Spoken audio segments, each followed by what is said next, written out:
Seja bem-vindo ao Diversidade, uma parceria da TV PUC de São Paulo com o Conselho Regional de Psicologia de São Paulo. Hoje nós vamos falar sobre crianças e adolescentes. Do século XVIII para cá, o chamado mundo adulto criou alguns dogmas que começaram a ser rompidos nos últimos tempos. O de que a criança deve ser absolutamente tutelada e de que a adolescência é praticamente uma doença. Os últimos tempos ainda fizeram favor de embutir no pensamento coletivo a ideia de que a mais tenra juventude é sinônimo de violência. Mas essa é uma faixa etária muito mais complexa do que os iluministas poderiam supor. Um tema que quanto mais se fala, mais ficamos com a impressão de que falamos pouco.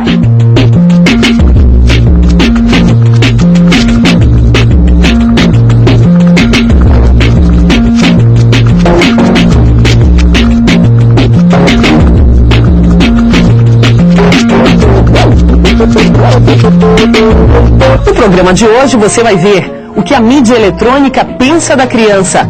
Responda rápido, Palmada educa? A história da malfadada FEBEM.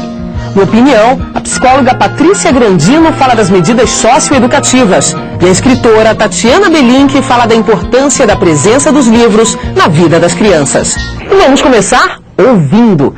Diversidade foi ouvir diferentes vozes que falam sobre como a mídia eletrônica pensa a criança. Para que tipo de criança são feitos os anúncios e a programação da televisão e de outras mídias? A criança vista como cidadã e como consumidora.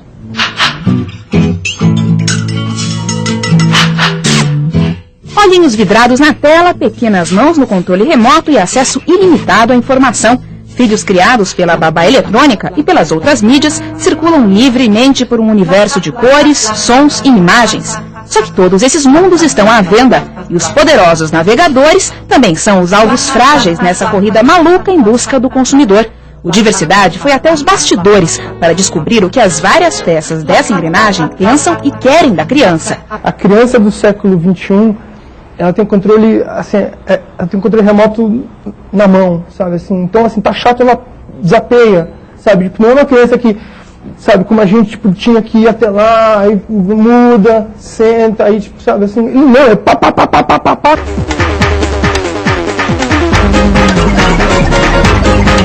A gente está vivendo uma primeira, ou segunda, talvez, geração de crianças que pela primeira vez na história tem alguma coisa a ensinar aos seus pais. Nesta dinâmica nova, essas crianças acabam tendo uma posição de muito poder dentro de casa.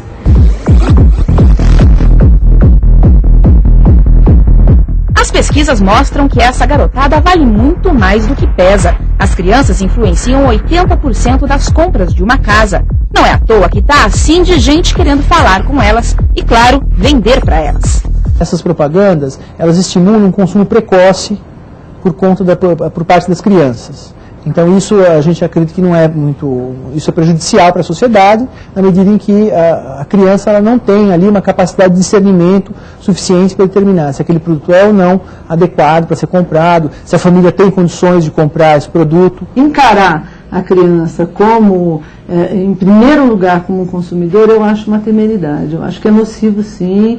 Acho que a criança, ela se ilude com certos apelos, quer dizer, a partir do momento que ela gosta do apresentador, que ela gosta do programa e ela tem a possibilidade, ou não tem, mas ela tem acesso à informação de um produto que tem a marca, o nome, a cara daquele ídolo, daquele apresentador, ela acaba cedendo a esse apelo, sem sombra de dúvida. E para o pai e para a mãe vir um transtorno, tentar contornar e tentar explicar que de repente a criança não precisa daquilo, que de repente aquele não é o melhor alimento. Quer dizer, como é que você lida com tudo isso? Como é que você ensina para uma criança que aquele bombardeio televisivo, né, não é exatamente o que ela deve consumir? A propaganda tem uma influência no sentido de dirigir a criança para os gostos que é muito grande.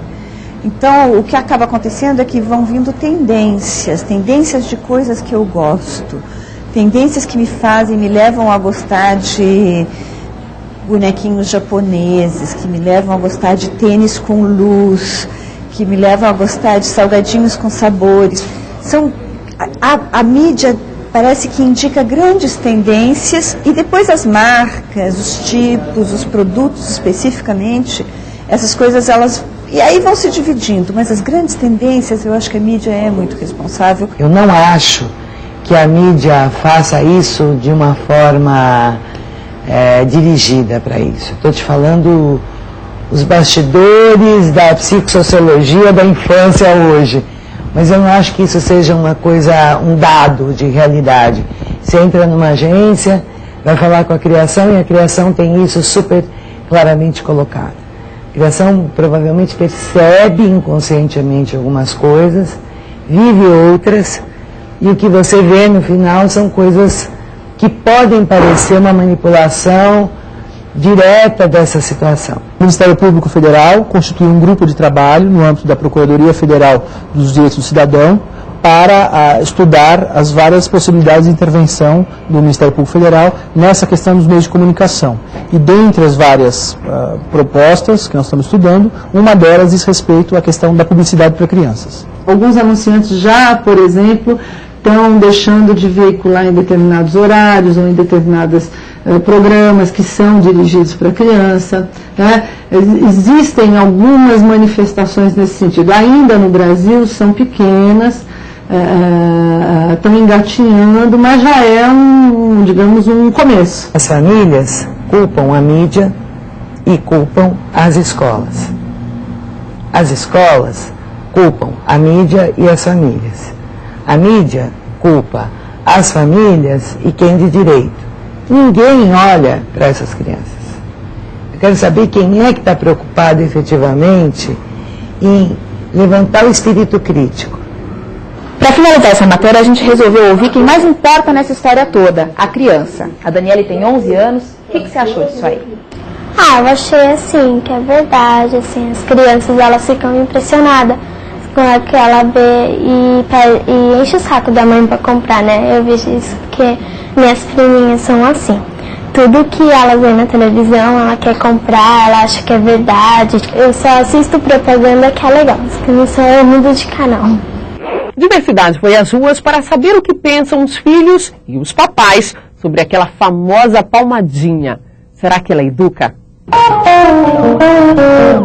Eu acho que a palmada não educa. Eu acho que primeiro a gente tem que tentar mostrar, ensinar, falar não, ter muita paciência. E eu acho que a palmada vem assim mais no impulso, que a gente está perdendo ali um pouquinho o limite. Mas se a gente puder evitar a palmada... Com certeza eu acho que sim. Por quê?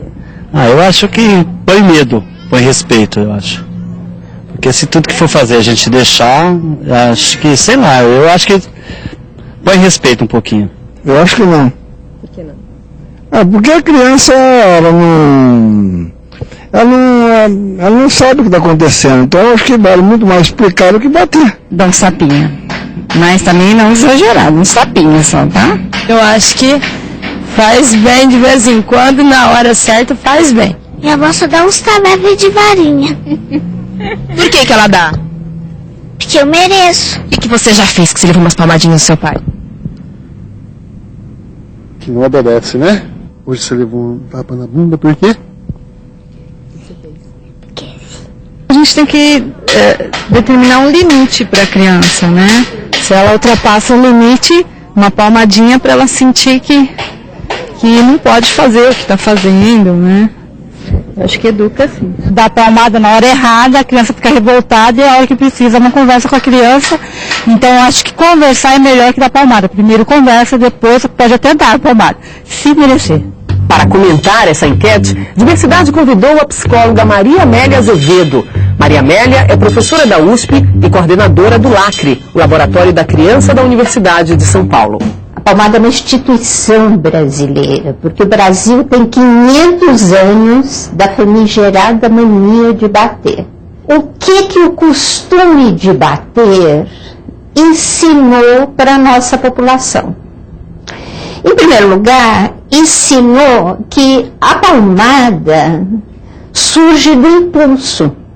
É a primeira fala.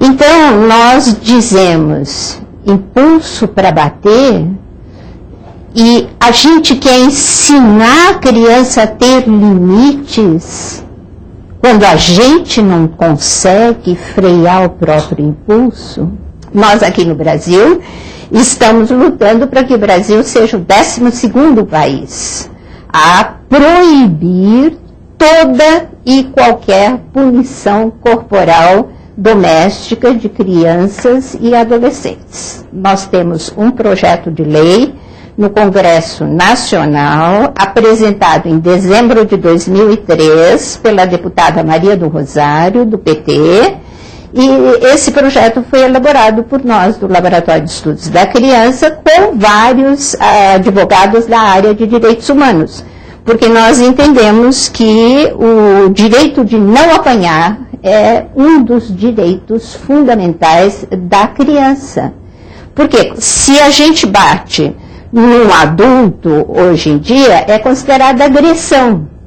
Se a gente bate num animal, é considerado crueldade. Então, por que bater numa criança? Se existe a polêmica a respeito da palmadinha, uma coisa é consenso entre a maioria das pessoas. A violência, a tortura e o isolamento nada tem a ver com a educação de jovens e crianças. E por incrível que pareça, em pleno século XXI, são essas as notícias que nos chegam quase diariamente a respeito da FEBEM. Na verdade, essa relação perniciosa entre o Estado e seus jovens começou há muito tempo. Com apenas 50 anos de vida, os portugueses criaram no jovem Brasil as Casas de Muchachos, para abrigar os curumins, chamados de Filhos da Terra. 452 anos depois, o chefe de polícia de São Paulo, o delegado Cardoso de Almeida, chamava essas crianças de pequenos criminosos, ao apresentar um projeto de instituto interdisciplinar que os abrigasse. Mas só em 1922, no Rio de Janeiro, foi criado o primeiro estabelecimento de atendimento aos menores. Na mesma década, em 27, foi outorgado o Código de Menores, que vigorou até 1979. Em 1964, já durante a última ditadura militar, foi formulada a Política do Bem-Estar do Menor, criando a FUNABEM, a Fundação Nacional de Bem-Estar do Menor, que centralizava no governo federal as ações e políticas voltadas para crianças e jovens. Uma política nova que nascia fundamentada em um código escrito 42 anos antes. Em 1973, o processo de descentralização levou o Estado de São Paulo a criar o PROMENOR, que em 1976 mudou de nome para o atual FEBEM, Fundação para o Bem-Estar do Menor. Uma instituição ultrapassada no próprio nome, já que há mais de 10 anos, o termo menor é execrado por especialistas e organizações. Nesses quase 40 anos, mais de 60 presidentes passaram por ali. Mudaram os nomes, mas os problemas permaneceram os mesmos. As denúncias de torturas também não são nada novas. Em 1977, um ano depois de sua criação, a FEBEM já gerava notícias de maus tratos às crianças. De lá para cá, as notícias só multiplicaram. Wilson Tafner é promotor da Vara da Infância e da Juventude. Entre suas várias ações dentro da promotoria, ele sempre acompanha os exames de corpo de delito feitos depois de denúncias de espancamentos e maus-tratos. Sempre leva consigo uma câmera amadora e já registrou cenas de verdadeiro horror. Um sistema fundamentalmente depauperado que não dá à grande maioria a potencialidade de se recuperar. E se você brutaliza ainda mais esses jovens dentro de uma instituição gerenciada pelo poder público, ele não tem nenhum sentimento de que a lei deve ser cumprida. Ao contrário, ele se embrutece. E quando ele sai, nós vamos ter o quê? Jovens mais violentos. Isso não interessa a ninguém, né? Isso não interessa a sociedade. Em 1990, foi promulgado o Estatuto da Criança e do Adolescente, o ECA. Insensado por uns, odiado por outros, a verdade é que nesses 15 anos, a FEBEM jamais respeitou trechos importantes do Estatuto. Em 1999, depois de uma das mais violentas rebeliões ocorrida no Complexo Imigrantes, o então governador Mário Covas criou o plano Novo Olhar.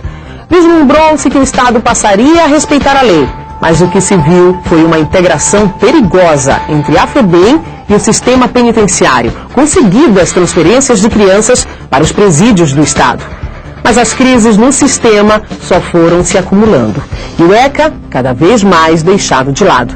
No início de 2005, em mais um lance midiático, o governador do estado mandou a maioria dos funcionários embora e disse que iria fazer uma limpeza no sistema. Mas não estava preparado para isso e gradativamente foi trazendo os funcionários de volta sem a devida seleção. O Estatuto da Criança e do Adolescente ele é muito criticado e as pessoas criticam aquilo que não conhecem, né? Até porque ele nunca foi cumprido. Então, como é que você pode dizer que algo é ruim se o Estado, desde 1990, há quase 15 anos, não cumpre uma lei federal? Se você pegar o Estatuto da Criança e do Adolescente, ele é muito claro no como deve ser o gerenciamento da medida de internação. Está escrito no texto da lei que devem ser pequenas unidades, que deve haver descentralização, que tem que haver tratamento individual, que tem que haver tratamento psicológico, atendimento social para o adolescente, para a família, que tem que haver um programa de egressos dos jovens que saem da fundação, que até hoje não foi criado um programa de emprego, de encaminhamento para esses jovens adequados, não existe, né? Então tudo está escrito no texto legal. Então não precisa se inventar nada, é ter a vontade política de cumprir a lei, coisa que até hoje não foi feita. Em março desse ano, o CRP de São Paulo lançou um manifesto em defesa dos direitos do adolescente em privação de liberdade. No seu trecho final, o manifesto afirma: há hoje na FEBEM, São Paulo, uma situação de crise institucional clara e evidente, que requer esforços de diferentes setores para a criação de medidas imediatas para o enfrentamento da crise. Mas impõe-se também um reordenamento institucional, compreendido como a criação de uma nova instituição, a qual um projeto socioeducativo possa oferecer condições reais para que os adolescentes tornem-se cidadãos. Para conhecer a íntegra do manifesto, visite o site www.crpsp.org.br. A FEBEM não está aí para enjolar ninguém. Deveria, isto sim, aplicar as tais medidas socioeducativas. E é sobre isso que a psicóloga Patrícia Junqueira Grandino dá a sua opinião. Mestre e doutora em educação, Patrícia é professora de Psicologia da Educação, Temas Contemporâneos e Solução de Problemas da USP Leste. O grande marco divisor que o Estatuto da Criança e do Adolescente introduz na história brasileira, há 15 anos desde a sua promulgação, é a legitimação da doutrina da proteção integral, que significa reconhecer na criança e do adolescente como pessoas em condição especial de desenvolvimento. Isso significa que todos os esforços dirigidos a essa população têm que ter como meta a garantia das condições para que essas pessoas desenvolvam as suas potencialidades. No caso do adolescente em conflito com a lei, o que acontece é que o Estatuto prevê as medidas socioeducativas, que prevêem a garantia de que esse adolescente tenha condições de retomar o seu processo de desenvolvimento, rever as condições que levaram a essa infração, reconstruir seu projeto de vida em condições mais adequadas a um convívio social. O que a FEBEM parece não conseguir nunca implementar é justamente essa doutrina da proteção integral, por conta da sua história e da sua estrutura sempre correcional repressiva. Pensar essa questão exige ir além do problema atual, e é nisso que a psicologia tem muito a contribuir, o psicólogo tem um papel importante nesse debate, que é a ampliação da discussão na sociedade do lugar que está colocado o adolescente hoje. Sobre o adolescente recaem muitas expectativas e muita cobrança, sem que haja contrapartida da garantia de oportunidades e de garantia dos direitos básicos para o seu desenvolvimento, como saúde, educação, lazer, profissionalização, que possam garantir a esse adolescente o seu processo de inclusão na sociedade. No final de março, encerraram-se os encontros sobre políticas públicas promovidos pelo Banco Social de Serviços em Psicologia. Diversidade acompanhou um dos últimos encontros que falou sobre políticas públicas e educação. A ideia é que a gente possa, com esse projeto, como os outros do banco, mas esse em particular, nós possamos estar evidenciando para a sociedade a importância da psicologia para as políticas públicas em educação, mostrar que o psicólogo educacional pode ser útil numa escola pública, pode contribuir para que as políticas de educação realmente atendam às necessidades da população, realmente tenham uma importância social. A educação é base para a constituição dos outros direitos. Todos nós sabemos que a educação, uma pessoa que tem a possibilidade de se realizar através da educação, ela consegue defender outros direitos, ela consegue conquistar melhores condições de saúde, ela consegue melhor trabalho, ela consegue empoderar a sua condição de vida numa sociedade, ter mais consciência dos problemas, etc. A educação não pode ter uma perspectiva só pragmática de inserção no mercado do trabalho e de construção de competências para a competitividade do mercado, mas a construção do ser humano completo. É uma discussão que nós estamos desenvolvendo em todo o país e eu acho que na discussão com os psicólogos isso se coloca dentro de uma relevância importante, até porque é um setor que tem uma intervenção clara no processo educacional brasileiro. E agora, para encerrar o nosso programa sobre crianças e adolescentes, Diversidade foi entrevistar a escritora Tatiana Belink. Tatiana tem passado pela vida das crianças brasileiras dos últimos 60 anos, de uma forma ou de outra. Para os que já passaram dos 50, fica fácil lembrar da primeira versão do Sítio do Pica-Pau Amarelo, feita pela TV. Lá estava a Tatiana, escrevendo os roteiros que embalaram uma geração. Nesses anos todos, Tatiana nunca parou, escrevendo, traduzindo para a TV, jornais, teatro, cinema e principalmente escrevendo para as crianças. E é sobre a importância da literatura na vida das crianças que ela conversou com a psicóloga Maria da Graça Gonçalves. Vale a pena conferir. Acho que a nossa conversa começa mesmo falando daquilo que acho que é o centro da sua atenção, da sua preocupação. Falar para as crianças, falar para os jovens. Eu queria saber um pouco como é isso. Como foi isso nesses anos todos? Crianças de tanto tempo atrás. Eu falo com criança desde que eu sou criança. Porque eu tinha um irmãozinho temporão, 10 anos mais novo do que eu, com uma mãe muito ocupada, baixinha, forçuda, feminista, comunista e dentista. E dona de casa e tudo mais. Mas eu, 10 anos mais velha do que o irmãozinho, cuidava dele. E fui meio que irmã dele durante muitos anos. Então, tive sempre as voltas com crianças e me convidam, me chamam para escolas, bibliotecas, clubes, né? Então, eu falo muito com crianças, e com pais de crianças, e com professores. Até com terceira idade, eu estudo a quarta ou quinta, posso falar. Então, e esse criança sempre o seu meio e o seu público. Com certeza, crianças de todos os tamanhos e idades. Isso. E a senhora vê diferenças nas crianças de 50 anos atrás, de 40 anos atrás? Todas iguais, caracas, banguelas, analfabetas e prontas, abertas para tudo. Depende muito do caldo de cultura, da família, do bairro, da escola, de tanta coisa, né? E agora, claro que com essa invasão de solicitações eletrônicas, elas ficam mais solicitadas mesmo, né? Mas criança é criança, e como disse a minha neta quando eu tinha 7 anos, ela me disse, sabe, Tati, livro que não dá para rir, não dá para chorar, não dá para ter medo, não tem graça. Então querem emoção, e querem rir, e querem chorar, e ter medo, e ter raiva. E brincar muito, isso é muito importante. E para mim o melhor brinquedo sempre foi o livro. Então, e aí, nesse sentido, quer dizer, realmente o livro, a arte para a criança tem esse significado. Acho que quando a criança fala é importante saber que ela quer isso. E marca. Marca.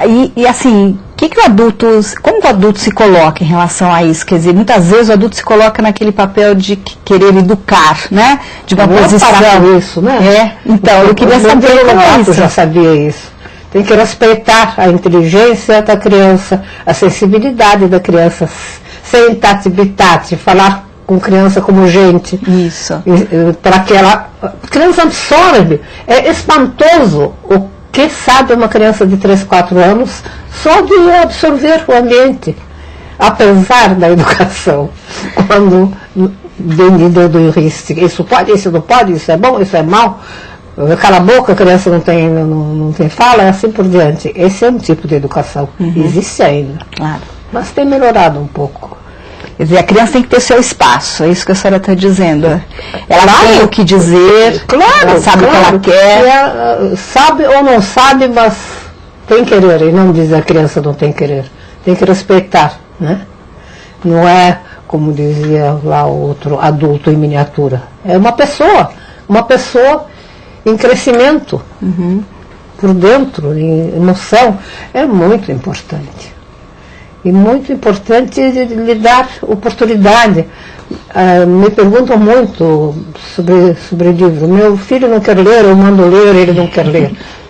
Começa por não mandar. Ler tem que ser um prazer, não uma obrigação, não uma tarefa, muito menos uma chateação.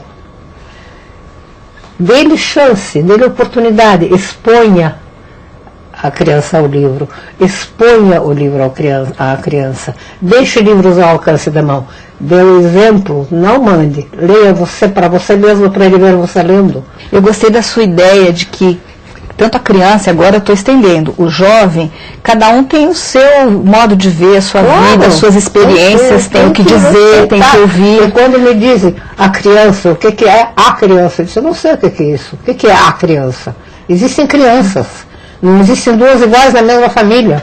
Meu filho, eu tive 2 filhos, quando eu tinha assim 10 anos, certa vez virou para mim, o André, né, e disse, ô mãe, você acha justo e democrático, olha o jeito de falar, você acha justo e democrático tratar de modo igual filhos que não são iguais? Pôs o dedo na ferida. Eu borrachava que estava sendo justo e democrático. E ele sabia que não era assim, porque de fato ele e o irmão eram diferentes.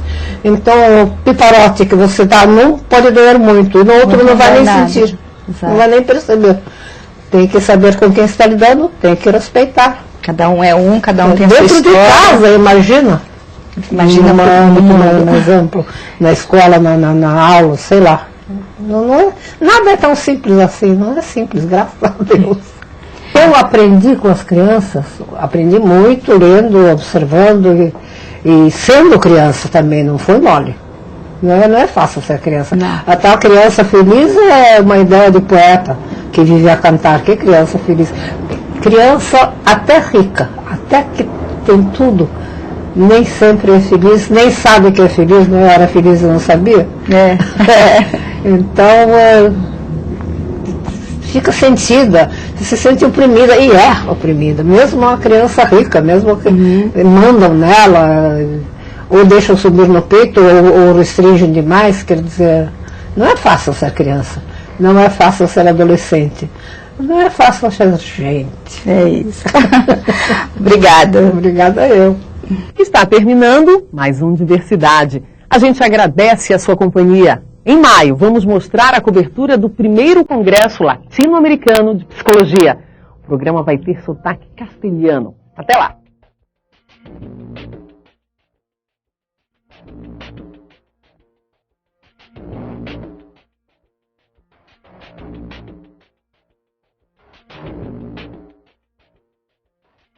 Thank you.